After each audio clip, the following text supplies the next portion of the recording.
அந்த பாரம்பரிய விதை திருவிழா உணவு திருவிழா நடத்துகிறோம். ஒவ்வொரு ஆண்டும் உணவு திருவிழா வித்தியாசமாக இருப்போம். இந்த ஆண்டு பார்த்தீங்கன்னா முதல்ல வாசனை ஜீரக சம்பாவோட இட்லி திருவிழாவோட ஆரம்பித்தோங்க. இன்றைக்கி அனைத்து நோய்களுக்கும் காரணம் என்பது நம்ம உணவு தான். அந்த உணவு நல்ல உணவு வேண்டும், நல்ல விதை வேண்டும். அந்த அடிப்படையில் விதை திருவிழா 10ஆம் ஆண்டாவது விழுப்புரம் நடத்துகிறோம். விழுப்புரம் ஜெயசக்தி மண்டபத்தில் நேற்று வெள்ளிக்கிழமை ஆரம்பித்தோம். இன்றைக்கி சனிக்கிழமை. இன்றைக்கி கருப்பு கவுனி, மாப்பிள்ளை சம்பா, காட்டு யானம் அந்த மாதிரி கலந்த இட்லி திருவிழாவும் அதே மாதிரி பல்வேறு வகையில் பாரம்பரிய உணவு திருவிழா நடக்குதுங்க. இன்றைக்கி விதைகள் புழக்கத்தில் உள்ள, அதாவது ஒவ்வொரு நாளைக்கு ஒரு ரகம் அரிசி வேணும்னு சொல்லிட்டு 40 வகையான உயிர் உள்ள விதைகளை வச்சுருக்கோம், நெல் விதைகள். அது மாதிரி இன்றைக்கி காய்கறி விதையை பார்த்தீங்கன்னா 250க்கு மேற்பட்ட காய்கறி விதைகள் கொண்டு வந்துருக்கோம். இது மக்களை எல்லாமே பயன்படணும் என்ற அடிப்படையில் 10ஆம் ஆண்டாக செஞ்சுட்ருக்கிறோம். இன்றைக்கி உணவு திருவிழாவில் மக்கள் வாங்கி சாப்பிட்ட பிறகு அந்த உணவு திருவிழாவும் பங்கெடுத்துருக்காங்க. ஒவ்வொரு ஆண்டும் அதிகரிச்சிருக்கு. இந்த ஆண்டு 10ஆம் ஆண்டு 3 நாளைக்கு மறுநாள் ஞாயிற்றுக்கிழமை இந்த மாதிரி வச்சிருக்கிறோம். ஒவ்வொரு ஆண்டும் விழுப்புணர்வு ஏற்பட்டிருக்கு. அந்த அடிப்படையில் இது 10ஆம் ஆண்டு விதை திருவிழா முதல் ஆண்டு நடத்தும் போது 1 கிலோ அரிசி கூட சேல்ஸ் ஆனது கிடையாது. விதைகளும் அந்த அளவுக்கு இல்லை. ஆனால் இன்றைக்கி நம்ம என்ன பண்ணுறோன்னா, இன்றைக்கி 10ஆம் ஆண்டு நடத்தில் இன்றைக்கி மக்கள் காலையிலேருந்து, அதாவது தமிழ்நாட்டிலே முதல் முறையாக விழுப்புரத்தில் நடத்துகிறோம் நம்ம 3 நாள் நிகழ்ச்சி. இந்த ஆண்டும் சரி, போன ஆண்டும் சரி. அந்த 3 நாளில் காலையில் 9 மணிக்கு ஆரம்பித்து இரவு 9 மணிக்கு மக்கள் வாங்கிட்டு தான் போயிட்டு இருக்காங்க. நல்ல வரவேற்பு வந்திருக்கு. பாரம்பரிய விதைகளுக்கும் வந்திருக்கு, பாரம்பரிய அரிசிகள் வந்திருக்கு, உணவுக்கும் அந்த மாதிரி வந்திருக்குங்க.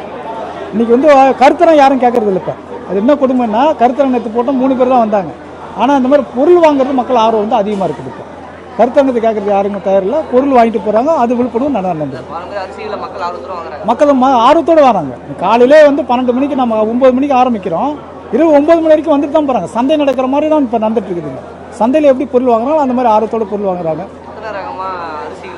இப்போ அரிசி பார்த்தீங்கன்னா நீங்கள் காட்டு யானம், அதாவது சுகருக்கான இது சுகர், கேன்சர் ரெண்டுமே கவனப்படுத்தும். காட்டு யானம் உடல் வலிமை தரும் மாப்பிள்ளை சம்பா அந்த அரிசி. அது மாதிரி மணி சம்பா நீரிழிவு நோயை கட்டுப்படுத்தும் மணி சம்பா. அது மாதிரி கருங்குருவை. இது மாதிரி பார்த்தீங்கன்னா கிட்ட 25க்கு மேலிட்ட ரகம் உண்டு. ஒரு நாளைக்கு ஒரு ரகம். அப்போ நீங்கள் ஜீரக சம்பா பண்ணால் ஜீரக மட்டத்தை சரி பண்ணி ஜீரக சம்பா. அது மாதிரி நீங்கள் குழந்தை இல்லாமல் இருக்காங்க பார்த்தீங்களா, கருங்குருவியும் பூங்கார் சட்டை. அது மாதிரி ஒவ்வொரு மருத்துவ கொண்ட நகரமாக நம்ம தேர்வு பண்ணி வச்சிருக்கிறோம். அந்த மாதிரி அரிசி 25க்கு மேற்பட்ட ரகங்கள். இன்னும் எக்ஸ்ட்ரா ரகங்கள்லாம் இருக்குதுங்க. அது அரிசியாக்க முடியல. இப்போ நம்ம 40 ரகம் வச்சிருக்கோம். நம்மளுடைய நோக்கமே ஒரு நாளைக்கு ஒரு ரகம் அரிசி அந்த ரகத்தில் கொண்டு போகிறோம். ஒரு நாளைக்கு ஒரு சாப்பிட்டோம்னா நம்ம 30 நாள் வச்சு தான் அந்த ரகம் தொடணும். அந்த மாதிரி தான் நம்ம கொண்டு வரோம். அது வர ஆண்டுகள் அது நிச்சயம் நிவர்த்தி செஞ்சிடும். இப்போ வறட்சி நம்ம அதிகமாக இருக்கும்போது என்ன செய்யணும்னா, அடர்நடுவு போடணும், ஒத்தநாற்று போடக்கூடாது. விவசாயி நீ கேட்ட கேள்வி ரொம்ப முக்கியமான விஷயம். நம்ம அரைச்சி வரும்போது ஒத்தநாற்று போட்டோம் சொன்னால் அந்த நெல் தாங்காது. நெல் கொஞ்சம் கூடுதலாக வச்சு விதைய வச்சு நம்ம அடர்நடுவு மாதிரி போடணும். நாற்று அதிகமாக சேர்த்து வச்சு போடணும். அந்த வறட்சியை காப்பாற்ற முடியும். பாரம்பரிய ரகம் தரங்குது. வறட்சியும் தாங்கக்கூடிய, இப்போ 1 வாரம் தண்ணி வைக்கல கூட தாங்கக்கூடிய பாரம்பரிய ரகம் இருக்குது. எல்லா ரகமும் தாங்கும். பாரம்பரிய ரகத்தை பொறுத்த வரைக்கும் சம்பாப்பட்டம் தான் அதிகமான நெல். குருவிக்கு குறைவாக ஒரு 2-3 ரகம் தான் இருக்குதுங்க. இப்போ இங்கே வச்சிருக்க ரகம் எல்லாமே சம்பாப்பட்டத்துக்கு இருக்குது. குருவிக்குன்னு சொல்கிற ரகம் 40 ரகத்தில் 1 கூட கிடையாது. அப்போ சம்பாப்பட்டத்துக்கு அதிகமாக இருக்கிற நெல் வறட்சியும் தாங்கக்கூடிய நல்லா இருக்கும்.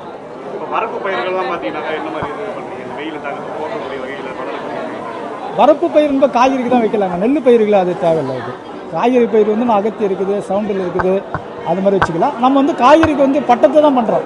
ஆடிப்பட்டம் வந்தாவே உங்களுக்கு வெயிலில் குறைஞ்சிரும். தைப்பட்டமாக வந்துடும். ஆனால் வரப்பு பயிரில் அவ்வளோ வறட்சி என்பது அது மே மாதம் தான் வரும். அது மாதிரி மே மாதம் போயிடுச்சு.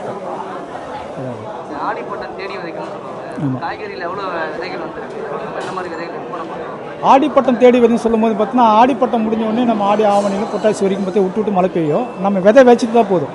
அது பாட்டில் மழை பெய்யுற தண்ணியிலே ஆட்டோமேட்டிக்காக நம்ம விளைச்சி ஓடக்கூடிய அந்த சத்துன்னு சொல்கிறோம்ல, அதில் வந்துடுங்க. விதைகள் நம்ம இப்போ காய்கறி விதை இந்த ஆண்டு கொஞ்சம் பார்த்தீங்கன்னா 2 ஸ்டால் மேலே இருக்குதுங்க. மொத்தம் 250 ரகத்துக்கு மேலே இருக்குது காய்கறி. கத்திரிக்காய் மட்டும் ஒரு 12 ரகம் இருக்குது. பேர் சரஸ்வதி. நாங்கள் பசுமை இயற்கை விவசாய இயக்கத்திலேருந்து கடந்த 10 வருஷமாக இங்கே இந்த விதை ஸ்டால்லாம் பண்ணிகிட்ருக்கோம். விதை அரிசி, அவல், நாட்டு சக்கரை, நெல் ரகங்கள்லாம் விதைங்களுக்கு விற்பனைக்கு வச்சுருக்குறோம் சார். எல்லாமே இந்த 10 வருஷமாக ஒவ்வொரு ரகங்களும் ஒவ்வொரு வெரைட்டியாக கூடிக்கிட்டு தான் இருக்குது. கட்டி கம்மியாக இல்லை சார். எல்லாமே பாரம்பரிய விதைகள் தான் வச்சு யூஸ் பண்ணிகிட்ருக்கோம் சார். இங்கே மெயினாக இப்போ கிடைக்காத விதைகள் நெய் மிளகாய், மூக்குத்தி அவரை, சிறகு அவரை, நம்ம பாரம்பரியம் எடுக்கக்கூடிய கோழி அவரை, அதிலே 4 வெரைட்டிஸ் வச்சுருக்கோம் சார். இந்த கோழி அவரைக்காவில் ஒரு 4 வெரைட்டி இருக்குது, சொரக்காவில் ஒரு 4 வெரைட்டி இருக்குது சார். அதேமாரி புடலங்கால 3 வெரைட்டி, கத்திரிக்காவில் 10 வெரைட்டி வச்சுருக்கோம் சார். நம்ம ஒவ்வொரு ரகமும் எல்லாமே நாட்டு விதைகள் தான், எதுவுமே ஹைப்ரிட் கிடையாது. எல்லாமே ஒரு காய் விதைகளையும் கத்திரி, வெள்ளை கத்திரி, அந்த மாதிரி ஒவ்வொரு ரகங்களும் நம்மக்கிட்ட இருக்குது சார். வரவங்களுக்கு எவ்வளோ பேர் வாங்குறாங்க, ஆர்வமாக வாங்குறாங்க? நிறைய பேர் விவசாயிகள் வந்து அவங்களோட ஆர்வத்தை நல்லா காட்டுறாங்க சார். எல்லாருமே நம்ம பாரம்பரியம் வைக்கிற விதைகள்ன்றதுனால எல்லாருமே விரும்புகிறாங்க சார், விரும்பி வாங்குறாங்க. ஆடி போகம் பார்த்தீங்கன்னா வெயில் தாக்கம் வந்து அதிகமாக இருக்குது. வேற வாங்கி போய் நடுறவங்க பார்த்தீங்கன்னா இந்த வெயில் தாக்கத்தால அது செத்து போகுது. அது எந்த மாதிரி வேற வந்து வாங்குறது ஆர்வம் காட்டுறாங்க? அவங்க வந்து அதிகமாக கொடி வெரைட்டி அதிகமாக ஆர்வம் காட்டுறாங்க சார். கொடி வெரைட்டி ஏற்றணும்னா அது கொஞ்சம் நாள் படம் இருக்கும் அப்படின்ற மாதிரி. மற்றவங்க வந்து மாடி தோட்டம் அமைக்கிறதுக்கு இந்த செடி அவரை, செடி பீன்ஸு, கேரட், பீட்ரூட் இந்த மாதிரி வெரைட்டிஸ் வாங்குறாங்க சார்.